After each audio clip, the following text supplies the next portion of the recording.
Video. नमस्कार, स्वागत है आपका जनगण मन 24/7 पर, जो कि मेरा यूट्यूब चैनल है। आप उसे लाइक करें, सब्सक्राइब करें। डोनाल्ड ट्रंप लगातार मोदी जी को जलील करते रहते हैं और एक बार फिर से उन्होंने जलील किया और इस बार उन्होंने 7 फाइटर जेट्स का हवाला दिया कि ऑपरेशन सिंदूर के दौरान 7 फाइटर जेट गिराए गए थे। उन्होंने देश का नाम नहीं लिया कि पाकिस्तान के गिरे थे या फिर भारत के गिरे थे, लेकिन उन्होंने सीधा सीधा ये कहा कि 7 फाइटर जेट गिराए गए थे, 7 जहाज का उन्होंने जिक्र किया और उन्होंने साथ में ये भी कहा कि देखिए, ये मेरी वजह से ये सारी लड़ाई रुकी थी, वरना ये लड़ाई रुकने वाली नहीं थी। एग्जैक्टली उन्होंने क्या कहा है मैं आपको पढ़ के बता देती हूँ और फिर उस बाइट को भी प्ले करूंगी। उन्होंने कहा कि a lot of the wars that I stopped were because of tariffs, and be frankly, I did a great service to the world, but because of tariffs, because of trade, if you look at India and Pakistan, they were going at it. 7 planes were shot down. 7 brand new beautiful planes were shot down and they were going at it. 2 big nuclear powers. इसकी बात उन्होंने कही और साथ में उन्होंने ये भी कहा कि ये मेरे क्रेडिट को जाता है कि मैंने टैरिफ्स की वजह से इन दोनों देशों को लड़ाई में जाते जाते रोक लिया और साथ में 7 हवाई जहाज का हवाला दे दिया। इसके पहले कभी 4 की बात आई, कभी किसी ने कहा 6 की बात आई, अब डोनाल्ड ट्रंप ने 7 प्लेन्स का हवाला दिया है। तो मेरा सवाल यह है कि क्या डोनाल्ड ट्रंप को ऑपरेशन सिंदूर के उस रहस्य के बारे में पता है जो रहस्य मोदी जी लगातार देश से छुपा रहे हैं और जो भारत की सेना है वो भी। अब क्या कारण है, नेशनल इंटरेस्ट, नेशनल सिक्योरिटी, क्या कारण है, उन कारणों में मैं नहीं जा रही हूं, लेकिन एक ऐसा सच जो पूरे देश से छुपाया जा रहा है, क्या उस सच को डोनाल्ड ट्रंप जानते हैं? आज इसी पर हम बातचीत करेंगे। हमारे साथ इस समय independent media analyst Siddharth Sharma है। सिद्धार्थ, आपका बहुत बहुत स्वागत है। Thank you so much for joining. ये 7 हवाई जहाज का जिन्होंने हवाला दिया, 7 ब्यूटीफुल प्लेन्स वर शॉट डाउन। क्या डोनाल्ड ट्रंप को इस रहस्य के बारे में पता है? क्या वो इस बात को जानते हैं, वो बात जो कि मोदी जी पूरे देश से छुपाने की कोशिश कर रहे हैं? जी, ऑपरेशन सिंदूर होने के बाद ये पहली बार तो नहीं है कि ट्रंप साहब इस तरह का क्लेम कर रहे हैं, इस तरह का दावा कर रहे हैं। इस बार तो उन्होंने किया है, तो लगता है अब की बार तो 56 पार हो गया है। कई बार कई लोग कह रहे हैं कि 56वीं बार है, कोई कह रहे हैं कि 56 पार हो गया है। तो ट्रंप जी लगता है हाथ धो के पीछे पड़े हुए हैं कि जिसको भारत के बीजेपी के इकोसिस्टम ने पिछले 11 साल में 56 इंच का शेर घोषित किया था, उसको ट्रंप साहब कागजी शेर घोषित करके रखेंगे। क्योंकि मजेदार बात यह है कि जब भी ट्रंप साहब हवाई जहाज की बात करते हैं, गिरने की बात करते हैं, तो वो एक बहुत जबरदस्त दुधारी तलवार होती है। दुधारी तलवार का मतलब यह है कि इधर से भी खरबूजे के ऊपर चाकू गिरे या चाकू के ऊपर खरबूजा गिरे, घायल खरबूजा ही होता है। क्योंकि अगर ट्रंप साहब के कहने के अनुसार भारत का गिरा, ये मान लिया जाए एक घड़ी के लिए, तो इसका मतलब तो भारत की सेना और भारत की सरकार बहुत कमजोर सिद्ध हो जाते हैं।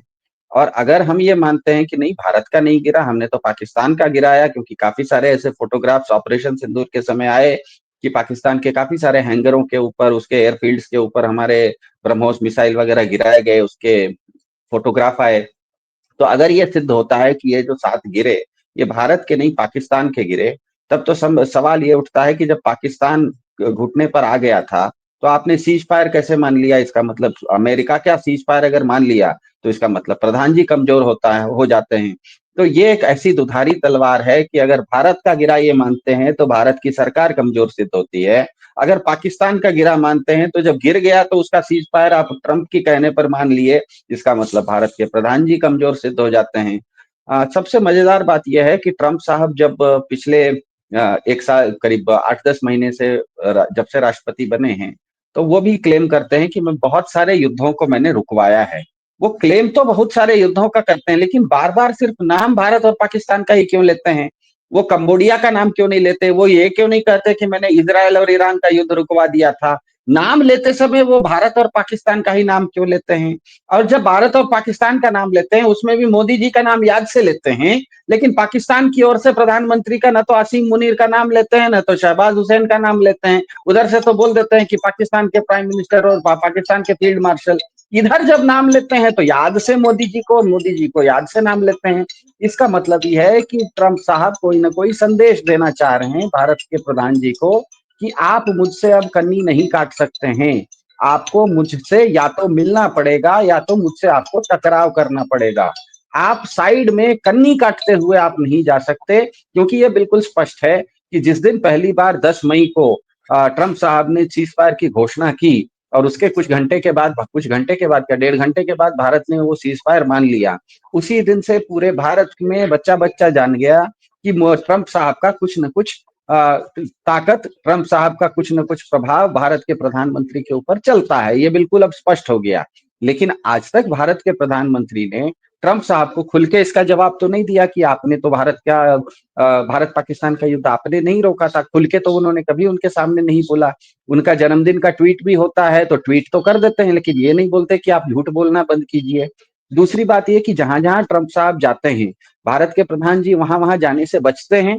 ये भी पता है, क्वाड के समिट में कनाडा में गए थे तो ट्रंप साहब के निकलने के बाद पहुंचे।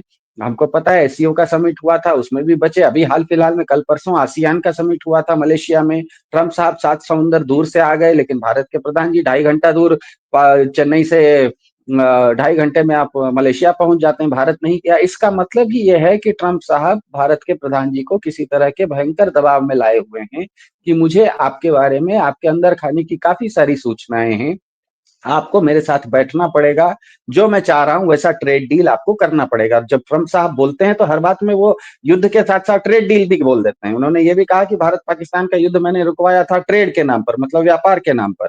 इसका मतलब यह है कि, और हमें पता है कि भारत और अमेरिका के बीच में एक व्यापार संधि होनी बाकी है, या संधि हो रही है या तो संधि नहीं हो रही है। तो अमेरिका पूरी तरह से, ट्रंप साहब पूरा दबाव बनाए हुए हैं कि व्यापार नीति में, ट्रेड डील में वो कुछ व्यक्तिगत विषयों को ले आए हैं।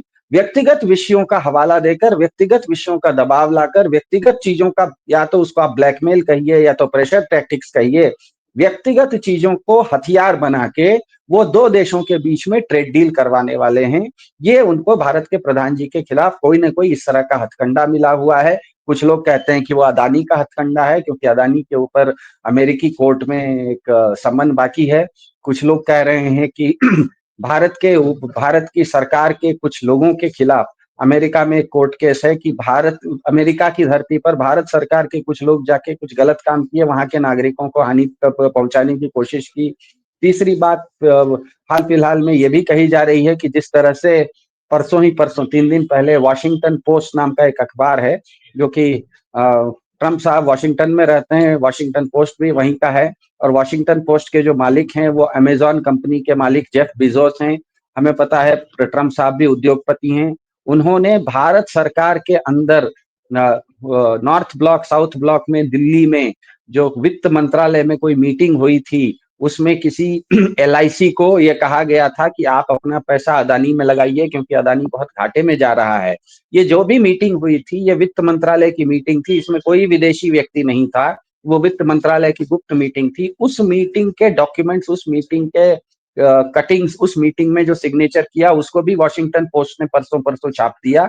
मेरे ख्याल से ट्रंप साहब भारत के प्रधान जी को बता रहे हैं कि आपके अंदर खाने में जो भी चीजें चलती हैं उसके बारे में मुझे अच्छे से पता है। मैं बार बार आपका नाम भी ले रहा हूं। मैं दुनिया में युद्ध तो बहुत रुकवाया हूं, लेकिन नाम खाली आपका लेता हूं। मैं बार बार आपको पाकिस्तान के साथ तराजू पर तोल रहा हूं। एक तरफ आप कहते हैं आप विश्वगुरु हैं, पाकिस्तान आपके लिए चींटी है, लेकिन बार बार मैं तराजू पर आपको अगर पाकिस्तान के साथ तोल दूं तो हाथी और चींटी को बार बार आप अगर तोलने लगिएगा तो एक, या तो हाथी चींटी जितना हल्का माना जाएगा या तो चींटी हाथी जितनी भारी मानी जाएगी। तो भारत जो कोशिश ये कर रहा था कि भारत एक विश्व गुरु है, पाकिस्तान बहुत छोटी सी चींटी है, भारत का पाकिस्तान के साथ कोई तुलना नहीं, बार बार ट्रंप साहब भारत की पाकिस्तान के साथ तुलना करके पूरे दुनिया को ये संदेश दे रहे हैं कि अमेरिका भारत और पाकिस्तान को एक ही तराजू पर तोल रहा है। अब इसके चलते क्या हो रहा है, एक साधारण सा नियम होता है कि आप अगर गली में कोई छोटे मोटे गुंडे से एक बार पिट जाइए तो उसके बाद सब्जी वाला हो, ऑटो वाला हो, साइकिल जो ठीक करने वाला हो, सारे लोग आपके साथ बदतमीजी करना शुरू करते हैं। सब लोगों के सामने आप समाज में जलील हो जाते हैं। अब हो ये रहा है कि दुनिया भर ने देख लिया है कि भारत के प्रधान जी जो अपने आप को विश्व गुरु कह रहे थे, वो विश्व गुरु नहीं, वो बहुत कमजोर हैं, ट्रंप साहब के दबाव में आ जाते हैं। इसीलिए अब मालदीव जैसा छोटा देश हो, उसने भी भारत के सैनिकों को बोल दिया गेट आउट। कल का अखबार का न्यूज है कि बांग्लादेश के प्रधान जी जो हैं, वहां के एक प्रधानमंत्री हैं मोहम्मद यूनुस, उन्होंने किसी एक दूसरे देश के, शायद पाकिस्तान के किसी के साथ उनकी बैठक हो रही थी। उन्होंने उनको कोई एक नक्शा दिखाया बांग्लादेश का, जिसमें कि भारत के पूर्वोत्तर राज्यों को भी भारत के बाहर दिखा दिया। तो बांग्लादेश जैसा देश हो, जिस देश को भारत ने बनाया है, भारत के रहमो करम पर वो देश बना है, वो भी भारत के खिलाफ जा रहा है। हाल फिलहाल में हमने नेपाल में देखा, इतना बड़ा हो हल्ला हो गया, हंगामा हो गया। भारत तो कहीं पिक्चर में नहीं था, न तो वो इस पक्ष में था, न तो उस पक्ष में था। तो भारत को धीरे धीरे ट्रंप साहब एक तरह से भारत के प्रधान जी को संदेश दे रहे हैं कि आपने जो 11 साल में बहुत मुश्किल से अपनी एक छवि बनाई थी, मैं फिर कह रहा हूं छवि बनाई थी विश्व गुरु की, वो विश्व गुरु की आपकी छवि नहीं है। मैं आपको जब चाहता हूं, जहां चाहता हूं, आपको मैं जलील कर देता हूं। बेहतर यह है कि आप मेरे साथ बैठिए और जो आपने समझौता करना है मेरे अनुसार, मतलब ट्रंप कह रहा है कि मैं उनके अनुसार जो उनको समझौता चाहिए उस पर आपको मानना पड़ेगा। आप नहीं मानेंगे तो इसी तरह से अंदर खाने की बहुत सारी चीजें मुझे पता है जो कि आप छुपाने की कोशिश कर रहे हैं, मैं रोज उस चीज को उजागर करूंगा। अब वो उनके पास सच है या झूठ है, झूठ भी है। कई बार तो ऐसा भी होता है कि आर्टिफिशियल इंटेलिजेंस झूठी चीजें भी बना देता है। तो आप सच्चा बना रहे हैं या झूठा बना रहे हैं, लेकिन ट्रंप जैसा व्यक्ति अगर बार बार किसी एक चीज को कहना शुरू करेगा और उसका आप ठोस जवाब नहीं देंगे, तो इसका मतलब यह है कि दुनिया भर की नजर में आप कमजोर सिद्ध होते चले जाएंगे। तो भारत के साथ सबसे बड़ी दिक्कत यह हुई है कि ऑपरेशन सिंदूर के बाद जो 56 बार ट्रंप साहब ने युद्ध रोकने का क्रेडिट अपने ऊपर लिया है और भारत इसके ऊपर बिल्कुल चुप है। भारत के प्रधान जी पूरी तरह से, जिसको कहते हैं ना, मौन मौन साध लिए हैं। उसके चलते भारत की संप्रभुता का, भारत की विदेश नीति का दुनिया भर में काफी फजीहत हुई है, क्योंकि अब दुनिया के बाकी देश समझ रहे हैं कि भारत की अपनी कोई विदेश नीति नहीं है। ट्रंप साहब जो कहते हैं भारत की विदेश नीति, उस चीज को मानना पड़ रहा है। इसका मतलब आपकी अपनी एक संप्रभुता तो जो थी वो समाप्त होती जा रही।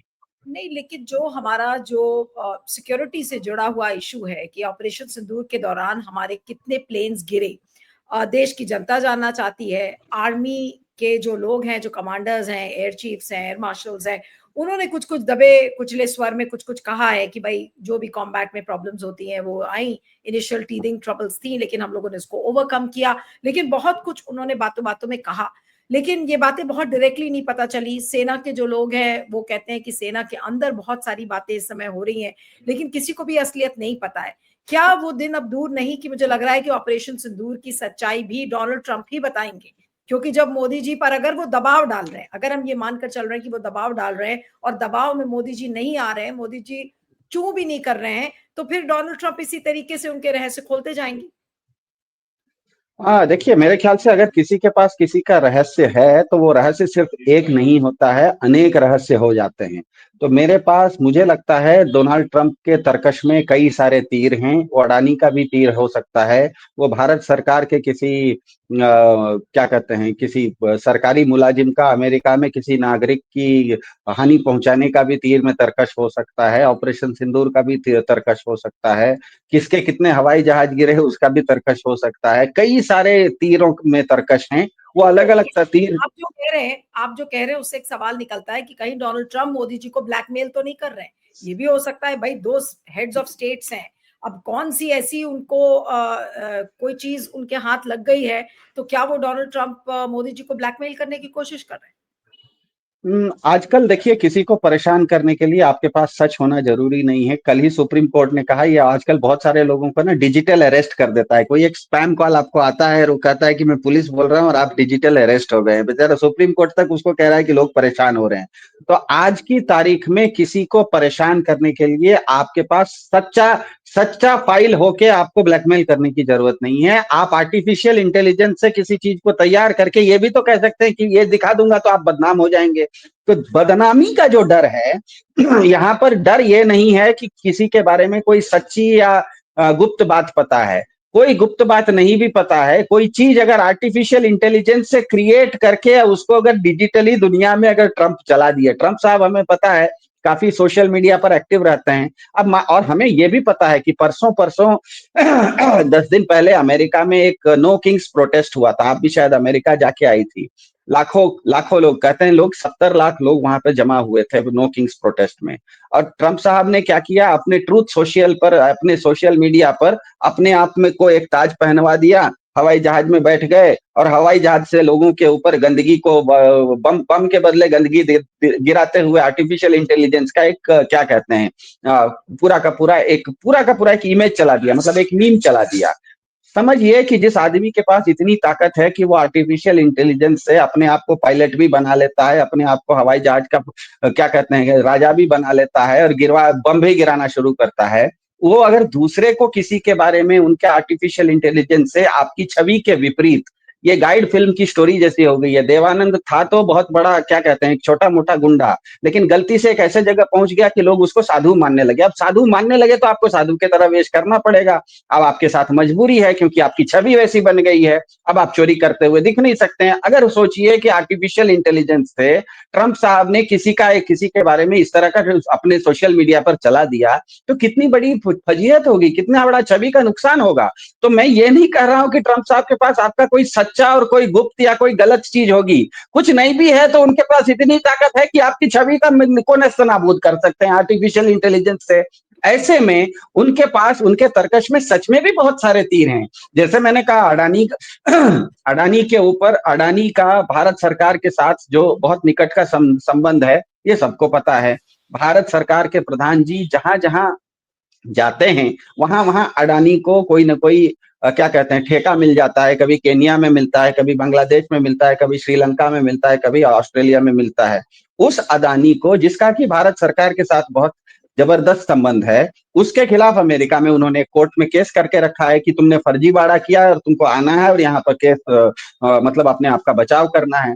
अब अगर भारत सरकार उस बात को नहीं मानती है तो कल को वो एफबीआई के मोस्ट वांटेड लिस्ट में जो लोगों को भगोड़ा घोषित करते हैं, वो अडानी को दुनिया का सबसे बड़ा भगोड़ा भी घोषित कर दे सकता है। सोचिए कि अडानी को, जो कि भारत के सबसे बड़े उद्योगपति हैं, अमेरिका की एफबीआई कल कह दे कि हमारे कोर्ट ने 10 बार सम्मन किया, वो आदमी नहीं आया, इसीलिए वो भगोड़ा है, दुनिया में कहीं भी मिले एफबीआई के मोस्ट वांटेड लिस्ट में अगर उसका नाम डाल दें तो कितनी बड़ी भारत की फजीहत होने वाली है। तो ऐसे ऐसे कई सारे तीर डोनाल्ड ट्रंप के तरकश में हैं। वो अलग अलग समय पर अलग अलग तीर चलाते हैं। उसमें से सबसे इफेक्टिव और सबसे मजबूत तीर मेरे ख्याल से ऑपरेशन सिंदूर का उनके पास है, क्योंकि ऑपरेशन सिंदूर भले भारत और पाकिस्तान के बीच में हुआ हो, लेकिन हमें पता है कि इसमें अमेरिका भी शामिल था, क्योंकि पाकिस्तान के पास अमेरिका के F-16 जहाज हैं। इसका मतलब अमेरिका भी इंटरेस्टेड था, क्योंकि उसके हवाई जहाज क्या मतलब उनकी चीज वहां पर लगी हुई है, वो कितना डैमेज होगी या वो कितना अच्छा से परफॉर्म करेगी युद्ध। रोक रहे हो, क्योंकि जो बातें हम कर रहे हैं वो क्यों कर रहे हैं ये भी समझना जरूरी है। डोनाल्ड ट्रंप की बाइट एक बार फिर से सुनते हैं कि एग्जैक्टली उन्होंने क्या कहा। वो 7 ब्यूटीफुल प्लेन्स की बात कर रहे हैं, क्योंकि अभी तक हमने 4 सुना था, 5 सुना था, 6 भी सुना था, लेकिन 7 बहुत कम सुनाई पड़ा। अब तो ये पता चल रहा है डोनाल्ड ट्रंप के हवाले से कि 7 प्लेन्स गिराए गए हैं। अब वो किस देश के गिराए गए हैं ये पता नहीं है। आइए सुनते हैं डोनाल्ड ट्रंप ने क्या कहा है, उसके बाद 2-3 सवाल और लेंगे जी। For our country, and a lot of the wars that I stopped were because of tariffs, and frankly, I did a great service to the world, but because of tariffs, because of trade. If you look at India and Pakistan, they were going at it. 7 planes were shot down. 7 brand new, beautiful planes were shot down, and they were going at it, 2 big nuclear powers. And I said to Prime Minister Modi, and I said to the Prime Minister, a very nice man, a very good man, and the Field Marshal over in Pakistan, I said, look, we're not going to do any trade if you're going to be fighting. No, one thing has nothing to do with the other. I said, it has a lot to do with the other. 2 nuclear powers. We get that nuclear dust all over the place. All of you are affected, right? And we said, no, we're not doing any deals if you're going to fight. And within about 24 hours, that was the end of that. It was amazing, actually. And we've done numerous like that. I would say trade is responsible for 70% of the fact that we didn't have wars by using our heads, because they want to trade with the United States. But I said, we're not going to trade if you're going to go to war. And it's amazing how quickly they were able to make deals. And, you know, they would have been fighting for 10 years, killing millions of people, numerous of them. So we're very happy about that. But I also want to say that U.S. Trade Representative आपने सुना उन्होंने 7 beautiful planes की बात किया है। सिद्धार्थ, मुझे तो ये ऐसा लगने लगा है कि ये मध्यस्थता वाली बात तो बहुत घिसी-पिटी हो गई, कई बार वो बोल चुके हैं, लेकिन क्योंकि वो बार-बार अब 7 फाइटर जेट्स की या 7 प्लेन्स की बात कर रहे हैं, कहीं ऐसा तो नहीं कि ये हवाई जहाज का हवाला देकर वो डोनाल्ड ट्रंप मोदी जी को ब्लैकमेल ही कर रहे हैं? अब तो ये बाइट सुनकर यही लगता है एग्ज़ैक्टली कि कहीं ऐसा तो नहीं कि उन पर दबाव बनाना छोड़कर वो ब्लैकमेल उनको करने की कोशिश कर रहे हैं? देखिए, अभी जो आपने ट्रम्प साहब को दिखाया है, इसमें 3 चीज़ बिल्कुल स्पष्ट हो जाती है। पहले तो उन्होंने कहा I have stopped many Wars, मतलब ये कह रहे हैं कि मैंने कई सारे युद्ध रोके। लेकिन जब नाम लेना हुआ, तो केवल भारत-पाकिस्तान का ही नाम लिया। उन्होंने ये कभी नहीं कहा कि मैंने ईरान और क्या कहते हैं इज़राइल का युद्ध रोका। उन्होंने ये नहीं कहा कि मैंने थाईलैंड और कंबोडिया का युद्ध रोका। उन्होंने ये नहीं कहा कि मैंने रशिया और यूक्रेन। मैंने बहुत सारे दुनिया में युद्ध रोके, लेकिन नाम लेंगे भारत और पाकिस्तान का। इसका मतलब ये है कि वो कहीं न कहीं संदेश देना चाहते हैं। दूसरा, जब भारत-पाकिस्तान का नाम लेते हैं, तो उसमें मोदी जी का नाम याद से लेते हैं, लेकिन जब पाकिस्तान का नाम लेते हैं, तो न तो आसिम मुनीर का नाम लेते हैं, न तो शहबाज शरीफ का नाम लेते हैं। बस इतना ही कहते हैं, पाकिस्तान के प्रधानमंत्री से हमने बात कर ली। और तीसरी बात ये कह रहे हैं कि ये सब मैंने इसीलिए किया क्योंकि मेरे पास व्यापार नाम का बहुत बड़ा हथियार है। तो इन 3 चीज़ों से अब बिल्कुल स्पष्ट हो जाता है कि ट्रंप साहब के पास ऑपरेशन सिंदूर को लेके काफ़ी कुछ अंदर खाने की जानकारी है, और उनकी जानकारी होना स्वाभाविक भी है, क्योंकि एक तरफ तो ऑपरेशन सिंदूर में अमेरिका के F-16 जैसे हवाई जहाज पाकिस्तान के पास थे, तो अमेरिका को बहुत रुचि थी कि उनके हवाई जहाज इस पूरे के पूरे युद्ध में किस तरह से उनकी उपयोगिता होती है, किस तरह से उसका उपयोग होता है। एक युद्ध क्षेत्र में वो कितने कारगर साबित होते हैं या कितना नाकार साबित होते हैं। दूसरी तरफ भारत के भी बहुत सारे युद्ध के जो हथियार हैं, काफ़ी सारी मिसाइल्स हैं, काफ़ी सारी टेक्नोलॉजी हैं, काफ़ी सारे हवाई जहाज हैं, जैसे C-17, सी स ग हरक्युलिस, इस तरह के हवाई जहाज अमेरिका ने भारत को भी दिए हैं। तो जिस समय भारत और पाकिस्तान के बीच ऑपरेशन सिंदूर हो रहा था, क्योंकि अमेरिका ने अपने युद्ध के हथियार दोनों देशों को दे के रखे थे, तो युद्ध में वो हथियार किस तरह से काम कर रहे हैं, कितने कारगर हैं, उसका नज़र वो ऊपर से सैटेलाइट से रख रहे थे। पूरी तरह से ये एक संजय जैसे थे, भले महाभारत का युद्ध चल रहा था, लेकिन संजय की पैनी आंख उसके ऊपर थी। वो युद्ध में शामिल नहीं भी हुआ, तो उसको युद्ध का पूरा पिक्चर था। तो मेरे ख्याल से ट्रंप साहब को पूरी तरह से पता है कि ऑपरेशन सिंदूर में किस देश के कितने हवाई जहाज गिरे, कि वो 7 एक देश के गिरे या 4 एक देश के और 3 दूसरे देश के गिरे। वो 7 का मतलब 6-1 है या 4-3 है या 2-5 है, वो 5-2 इस तरफ है या 4-3 उस तरफ है। उनको सारा चीजों का एक्सरे है, क्योंकि वो संजय की तरह इस महाभारत के युद्ध को उन्होंने देखा है। दूसरी तरफ भारत की सरकार जब ऑपरेशन सिंदूर खत्म हुआ, उसमें यह बताने के लिए तैयार नहीं है कि वो मैच तो जीती, लेकिन उस मैच में उसका कितना विकेट गिरा। परसों एक मैच हुआ था भारत और ऑस्ट्रेलिया के बीच में, क्योंकि ये विराट कोहली और रोहित शर्मा अंतिम गेम खेल रहे थे, इसलिए बहुत नामी हो गया। सबसे पहले तो भारत ने ऑस्ट्रेलिया की पूरी टीम को आउट कर दिया, ऑल आउट कर दिया। और जब आप चेस कर रहे थे, तो आपका भी एक विकेट गिरा। तो आप मैच कभी-कभी जीतते हैं, लेकिन जीतते हुए भी आपका 2-4 विकेट गिरता है। ऐसा नहीं है कि बिना विकेट गिरे हर बार आप जीतते हो। और इसी बात को ऑपरेशन सिंदूर के समय भी, ऑपरेशन सिंदूर के बाद भी भारतीय सैनिकों ने, वायुसेना ने कई बार कहा था कि इस तरह का युद्ध होता है, वो कैट एंड माउस गेम होता है, थोड़ा बहुत क्या कहते हैं डैमेजेस होते हैं। कहीं पर तो भारत के वायुसेना अध्यक्ष ने संख्या के बारे में भी बात की कि हाँ, हवाई जहाज गिरे थे, लेकिन जितना आप बता रहे हैं उतने नहीं गिरे थे। तो इसका मतलब ये है कि एक मैच खेलने में यह तो ऐसा हो गया कि भारत कहे हम मैच तो जीत गए हैं, लेकिन हम नहीं बताएंगे कि हमारा कितना विकेट गिरा है। इस तरह से आप नहीं कर सकते। आप अगर मैच जीतते हैं, आपका 2 विकेट 3 विकेट गिरा है, तो आप उसको मानते हैं कि हाँ, हमारे 3 विकेट गिर गए, लेकिन उसके बावजूद हम मैच जीत गए। तो भारत पता नहीं क्यों, क्योंकि इस पूरे मामले में उसका विकेट कितना गिरा है उसको वो छुपाना चाह रहा है, लेकिन मैच जीत गए हैं इसका वो दावा भी कर रहा है। इन दोनों दावों पर क्या कहते हैं ट्रंप साहब क्वेश्चन मार्क लगा रहे हैं। वो एक तो ये क्वेश्चन मार्क लगा रहे हैं कि आप मैच जीते नहीं, मैंने मैच बीच में आके रोक दिया। तो पहला जो दावा भारत का था कि हम ये मैच जीत गए थे ऑपरेशन सिंदूर, उस पर ट्रंप साहब क्वेश्चन मार्क लगा रहे हैं कि आप मैच जीते नहीं, मैंने आके मैच रोका। और दूसरा जो भारत कह रहा है कि ये मैच हम जीते, हमारा एक भी विकेट नहीं गिरा, वो कह रहे हैं कि आपका बहुत सारा विकेट गिर रहा था, इसलिए मैंने वो मैच रोका, नहीं तो आप शायद मैच भी हार जाते। तो इस तरह का वो एक दावा करके मेरे ख्याल से मोदी सरकार ने पिछले 11 साल में काम से ज्यादा अपनी छवि बनाने की जो कोशिश की, पूरी दुनिया में एक विश्व गुरु की छवि, मेरे ख्याल से ट्रंप साहब उस कमजोरी को देख लिए हैं कि इनके पास सब्सटेंस कम है और शो ज्यादा है। अंग्रेजी में जिसे कहते हैं सब्सटेंस एंड शो। उनको समझ में आ गया कि मोदी सरकार शो में ज्यादा विश्वास करती है, उनका सब्सटेंस कम है।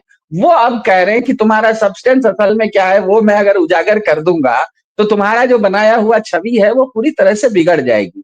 तो ये एक जबरदस्त उनका एक हथकंडा है, और ये हथकंडा केवल मेरे ख्याल से ऑपरेशन सिंदूर तक सीमित नहीं है। आपके वित्त मंत्रालय में जो मीटिंग होती है उसकी भी खबर उनके पास रहती है। आपके लोग अडानी के लिए आप क्या करते हो उसकी भी उनके पास खबर रहती है। तो कौन सा तीर वो कब चलाएंगे आपको पता नहीं।